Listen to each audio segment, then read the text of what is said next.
I posted this video on February the 17th, 2020, and it was up for like 2 days. And then I got an email saying that it was deleted because it wasn't appropriate for all viewers. I didn't say anything wrong. I just showed some pictures of the Lysol. I'm going to see if they delete it this time. Check it out. Tell me what you think. And that on the back side of it, it has that it kills the coronavirus, the human coronavirus. And I've looked at this can and I can't find it nowhere. I've had this empty can here at my house for about 2 or 3 months. So maybe it hadn't come out yet, but I've looked and I didn't see it.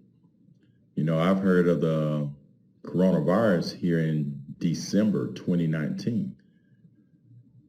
So they got different brands. This is a brand. You got brand 1, brand 2. So I decided to look on the back to look at the date.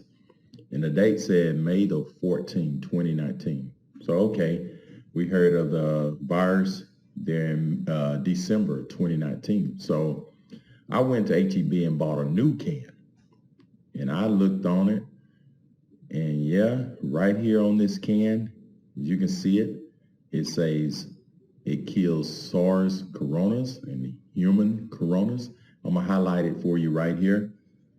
So maybe I'm thinking, hey, okay, maybe this came out after December.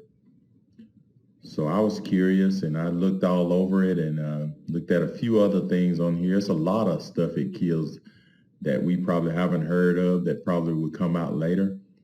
So I decided to look on the back side of this and see what the date was.